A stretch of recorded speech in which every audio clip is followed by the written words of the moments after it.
आरो बर' माहारिनि मोनसे गोग्गाथाव सान होननानै बुंनांगोन दिनैनि बे दिनावनो बर' थुनलाइ आफादा जोनोम जादों आरो बर' थुनलाइ आफाद जोनोम जानायनि उननिफ्राय बर' हारियाव जेरैबायदि बिथांमोना खामानि मावबोबाय बे खामानि मावनायनि फिथाइखौ जोङो दिनै मोनबाय थादों होननानै बुंनो हायो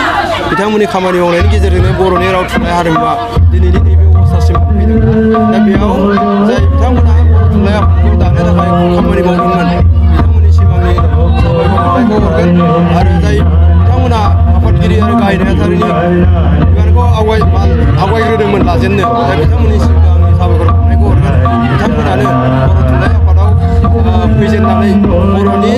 जे थामोनथा बर'नि राव थुनलाइ हारिमु बेखौ फोथांनाय आरो फेहेरनाय खामानिखौ बिथांमोना मावफैजेननायनि थाखाय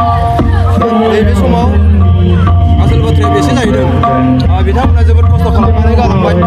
जोबोद खस्थ' खालामनायनि गेजेरजों राव थुनलाइ हारिमु नैबे अबस्थासिम जाय बिथांमोना थुनलाइ आफादनि जानानै खामानि मावदोंमोन थुनलाइनि जानानै खामानि मावबोदोंमोन बिसिम लाबोनानै होफैबाय नाथाय नैबे समावबो बर'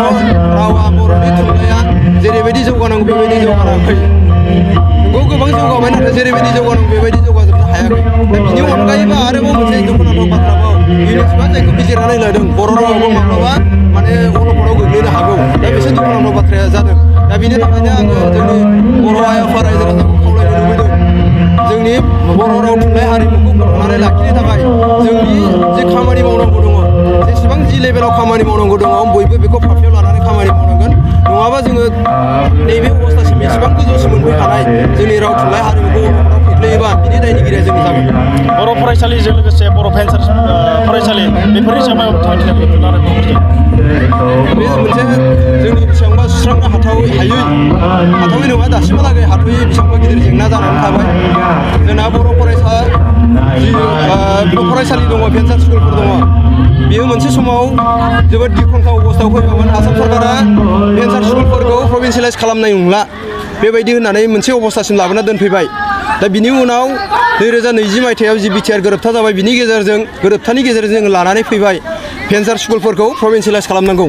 दा नाथाय नैबे समाव गोरोबथाया दिनै बोसोरथाम जाफैबाय बे समावबो खिन्थु भेन्सार स्कुलफ्रा दासिमहालागैबो प्रभिन्सियेलाइज जानो हायाखिसै दा बेयाव खिन्थु भेन्सार कलेजआ दिनै 10था भेन्सार कलेजआ जानायनि एसे लामायाव फैदों नाथाय हाइ स्कुलनि बाथ्रा फैदों एलपि स्कुलनि बाथ्रा फैदों दासिमहालागैबो बे खामानिया जेबो आवगायथ'वाखै दा बेयाव जोङो बुंबाय थादों खिन्थु गभर्नमेन्टखौ जोङो जोंनिफ्राय जेसेबां प्रेसार होनांगौ होगासिनो दङ थाबैनो जोंनि भेन्सार स्कुलफोरखौ प्रभिन्सियेलाइज खालामनांगौ नङाब्ला जोंनि फरायसाफोरा जोंनि इयुन जोलैफ्रा बे भेन्सार स्कुलाव फरायनानै बे भेन्सार स्कुलजोंनो नस्थ' जाफालांनो धंस' जाफालांनायनि लामायाव होननानै बिथांमोनखौ जों फोरमायगासिनो दङ